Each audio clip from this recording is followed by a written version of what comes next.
अखिलेश जी ने ये बोला था कि गाड़ी पलटाने का काम करेगी, पहले से ही अफसरों को दिया गया होगा कि कहीं ना तो कहीं कोई मौका ढूंढ के गाड़ी पलटा दी। भाई साहब, एक माँ होती है जो 9 महीने अपने बच्चों को पेट में रखती है। समाजवादी पार्टी एक ऐसी पार्टी है जो बिना पेट में रखे ही गुंडों को पैदा कर दिया। ये जो है ये किसकी सरकार में गुंडा बना? अखिलेश यादव की। ना वो अखिलेश यादव ऐसे लोगों को बढ़ावा देता, ना वो गुंडे बनते, और ना इतनी बहन बेटियों को बलात्कार होता। आज जो बहन बेटियों को जो बलात्कार हुए ना, आज सच्ची में अतीक अहमद जैसे लोगों की वजह से हुए हैं। अभी जो अतीक अहमद पे जो आज जो रो रहा है, ये सच्ची में बहुत इंस्पिरेशन करने वाली चीज है कि बहुत अच्छा हो रहा है जो भी हो रहा है। ये जितने भी गुंडा मवाली जितने भी है ना, ये जो साले आते अल्पसंख्यक नाम के जो आते अल्पसंख्यक हूँ, मैं अल्पसंख्यक हूँ, ये उन लोगों के दिल में दहशत बैठनी चाहिए। सर, ये अभी हमारे इलाहाबाद कोर्ट ने अतीक अहमद को उम्र कैद की सजा सुनाई है 17 साल पुराने मामले में। आप इसको किस चीज से देखते हैं? पहली बात तो आप एक बात बताइए, जब हमारे देश में संविधान है तो हमारे देश में अभी तक 44 साल में पहली बार अतीक अहमद को सजा हो क्यों रही है? इस बात का जवाब दीजिए। जो इंसान 5 बार फूलपुर की सीट से लड़ा हुआ है। एक संविधान 2 तरीके का हमारे देश में। पहला संविधान जो बाबा साहेब भीमराव अंबेडकर जी ने बनाया, और दूसरा संविधान जो इन लोग गुंडों ने बनाया। एक बात बताइए, राजू पाल की हत्या कर दी जाती है। राजू पाल की हत्या मेरे हिसाब से 2004 या 5 में हत्या कर दी जाती है, तब उसके ऊपर कोई एक्शन नहीं। और बहुजन समाजवादी पार्टी जो मायावती का करोड़ घूमते रहते हैं, मैं उनके बारे में भी बताना चाहूंगा। कुछ मायावती की तरफ से लड़ा था, बीएसपी की तरफ से राजू पाल। तो राजू पाल ने क्या सोचा कि भाई साहब मायावती की तरफ से लड़ रहा हूं तो कुछ बचाने आ जाएंगे मेरे को। भाई हूं मैं दलित पार्टी की तरफ से लड़ रहा हूं। अब जो समाजवादी पार्टी है, समाजवादी पार्टी भी ऐसी है जो दलितवाद, ये ब्राह्मणवाद, क्षत्रियवाद, बनियावाद करती रहती है। अब इस बात का जवाब दीजिए, जो इंसान 44 साल में एक बार भी जेल नहीं गया, आज वो जेल कैसे गया? क्या संविधान से गया या बाबा के बुलडोजर से गया? यहाँ पे सवाल ये भी उठा रहे हैं कि ये नाम देख के बुलडोजर चलता है बाबा का। तो श्रीकांत त्यागी के तुम्हारा बाप था, मैं तो ये कहता रहा था विकास दुबे का तुम्हारा बाप था, वो भी तो हिंदू था, उसके घर पे भी तो बुलडोजर चला था। क्यों चला था? अच्छा, एक बात बताइए, आप लोग कहते हो कि जो हिंदू पार्टी होती है, ये जो बीजेपी से कोई रिलेट नहीं होता उससे नहीं पकड़ते। जो मतलब बीजेपी से जो रिलेट होता है ये उससे नहीं पकड़ते, जो बीजेपी के अलावा होते हैं उससे पकड़ते हैं। तो आप एक बात बताइए, श्रीकांत त्यागी बीजेपी से रिलेट था, उसने गलत करा, उसके घर पे बुलडोजर चला या नहीं चला? इस बात का जवाब दीजिए। मेरे भाई, जब पढ़ाई लिखाई से काम नहीं चलता ना, तो फिर बाबा का बुलडोजर ही काम आता है। और एक बात याद रखना हमेशा, ये जितने भी लोग ये जो बात कर रहे हैं, हमारा देश कभी सेकुलरिज्म से चला ही नहीं। हमारा देश हमेशा जातियों से और धर्मों से चला। अगर कोई क्राइम करने वाला अल्पसंख्यक है, अरे वो तो बेचारा अल्पसंख्यक है। अगर वो किसी वैसी जाति से आता है, अरे वो बेचारा दलित जाति से आता है। हमारे देश में संविधान नाम की चीज, जो बाबा साहेब अंबेडकर का संविधान था, आज वो हमारे देश में संविधान है ही नहीं। हमारे देश में हमेशा 2 संविधान चले हैं। और जब कह रहे हैं ना लोग के संविधान की हत्या हो रही है, संविधान की हत्या हो रही है, अतीक अहमद जैसे लोग जब 5 बार क्राइम करने के बाद, क्या कहते हैं, बलात्कार करवाने के बाद, 180 मुकदमे थे इनके। ये 180 मुकदमे पता कैसे हुए?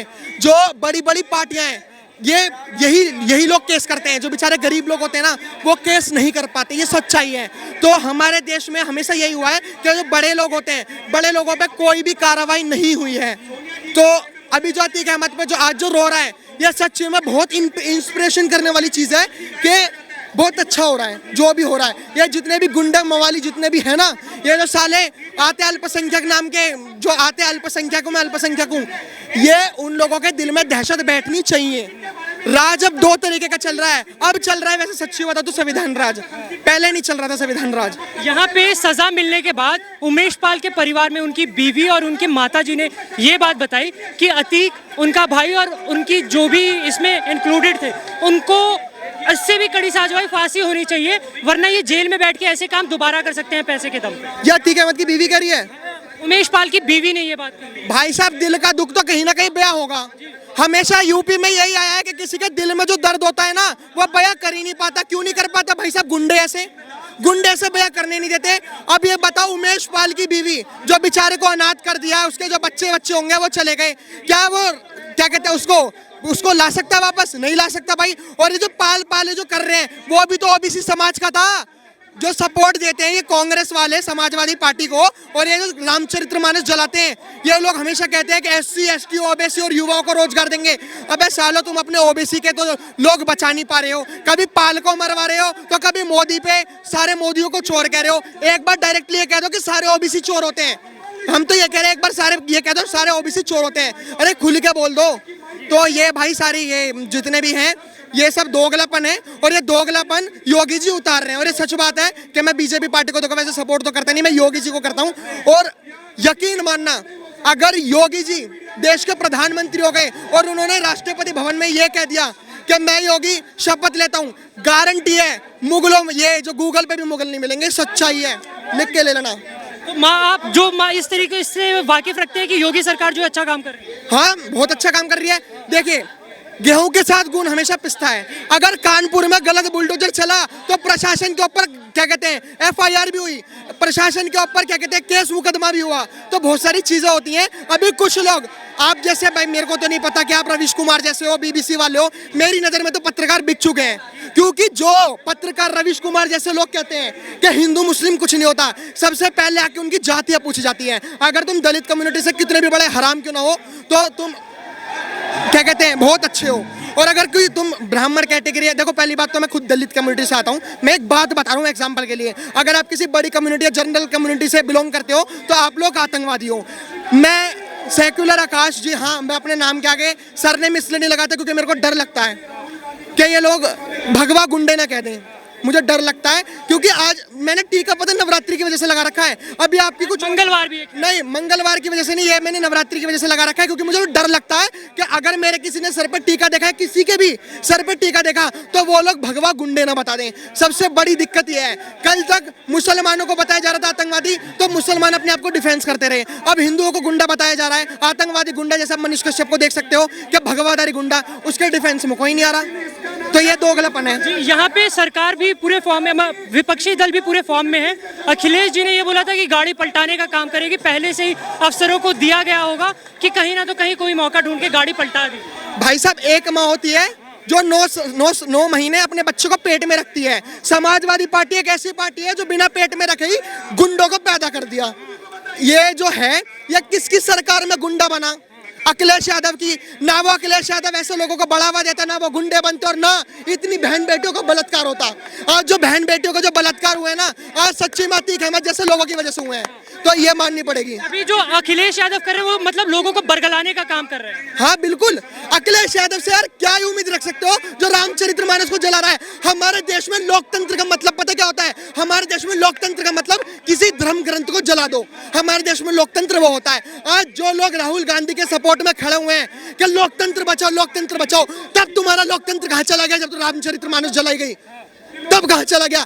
भाई साहब, हमारे देश में सेक्युलरिज्म एक हद तक है। जब हमारे ग्रंथों की बारी आती है ना, तो सब पीछे हट जाते हैं, सब पीछे हट जाते हैं। तो हमें समझना होगा हमारे साथ कोई नहीं खड़ा। और हाँ, मैं जा रहा हूँ तो एक मैसेज देना चाहूँगा, 1 अप्रैल को प्लीज कोई भी अप्रैल फूल डे ना बनाए, क्योंकि ये अंग्रेजों ने अप्रैल फूल डे बनाया था। हमारे जो चैत्र दिवस आता है, ये जो नववर्ष आता है, इस चक्कर में हमें बेवकूफ़ बताया था। तो आप प्लीज 1 अप्रैल को कोई भी अप्रैल फूल डे ना बनाना। ये हमारे हिंदू नववर्ष के ऊपर बात है, हमारे हिंदुओं के ऊपर बात है। धन्यवाद, बहुत बहुत धन्यवाद। मैं यहीं से हूँ, बताएं आप क्वेश्चन करें। सर, ये जो अभी अतीक अहमद वाला कांड हुआ है प्रयागराज में, कोर्ट ने उसको उम्र कैद की सजा सुनाई है। आप इसको किस तरीके से देखते हैं, सही हुआ या गलत? कोर्ट का डिसीजन सही है। अगर कोर्ट ने डिसीजन दिया है तो बिल्कुल ठीक है, वो सबके लिए मान्य है। हाँ, उसमें हिंदू मुस्लिम तो होना ही नहीं चाहिए, अपराधी तो अपराधी है। खैर, यहाँ कुछ लोग थे वो बोल रहे थे कि पक्ष विपक्ष भी किया जा रहा है, यहाँ पे नाम देख के काम किया जा रहा है। नाम देख कर कैसे किया जा रहा है? दुबे मुसलमान था क्या? उसकी तो गाड़ी पलट गई थी, इसको तो कोर्ट तक लेके तो आगे, उसकी तो गाड़ी ही नहीं आने दी थी, वही पलट गई थी, तो उसको भी ऐसे ही बोला गया था। ये तो चांस है, उसकी पलट गई ये आगे। लेकिन इसको ये नहीं देखा जा सकता, कोर्ट का डिसीजन है, वो सबके लिए। कोर्ट कभी पक्षपात नहीं करता। जिन मुद्दे में 17 साल, अगर यही बात उमेश पाल के परिवार वाले बोले तो फिर क्या होगा? वो क्या चाहते हैं इसके लिए, उनसे पूछा जी। उनके परिवार का एक बयान आया, उनकी बीवी और उनकी माता ने ये कहा है कि हमें अतीक अहमद, उसके भाई और उसके बेटों का खात्मा करना जरूरी है, वरना ये पैसे के दम पे दोबारा ऐसे काम करवा सकते। तो उनका तो परिवार से आदमी गया है, अब वो तो वापस आ नहीं सकता। अब ये तो कोर्ट को देखना है कि उसको कौन सी सजा दी है। अगर उनको उम्र कैद की दी है तो भी ठीक है, आना नहीं चाहिए उसको बाहर।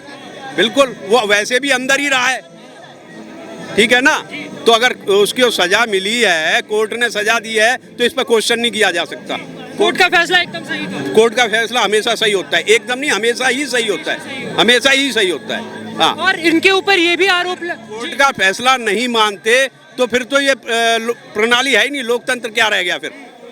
सर्वोच्च है ना कोर्ट, तो उसका फैसला है तो वो सही होगा। खैर यहाँ पे अखिलेश ने काफी सवाल उठाए हैं। अखिलेश जी, पॉलिटिक्स बाजी है, ये पॉलिटिशियन आदमी हमेशा पॉलिटिक्स देखते हैं। वो उनका काम है सरकार के अगेंस्ट बोलना, ठीक है ना। सरकार का जो भी डिसीजन होगा, विपक्ष जो होगा उसके अगेंस्ट बोलेगा। आप जनता है, मैं आपसे जानना चाहता हूँ कि सरकार कैसे काम कर रही है? जनता जो है कोर्ट के साथ है, और कोर्ट का जो डिसीजन है वो एकदम सही है। और योगी जो कर रहे हैं वो बिल्कुल निष्पक्ष होके कर रहे हैं, वो किसी का पक्षपात नहीं रखते। खैर आज जब इनकी पेशी हुई तो वकीलों ने कहा कि फांसी की सजा दीजिए।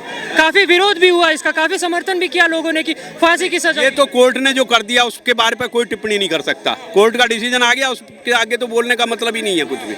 हाँ, योगी के बारे में अगर हम बात करें तो योगी जी काम कैसा कर रहे हैं? वो सर्वश्रेष्ठ सीएम है, वो आगे आने वाला पीएम भी है। अगर पब्लिक ने चाहा, पब्लिक जो है वो उसने चाहा और उसने उसकी विशेषताएं समझ में आ गई, तो वो अगला प्रधानमंत्री मोदी की जगह योगी ही होंगे।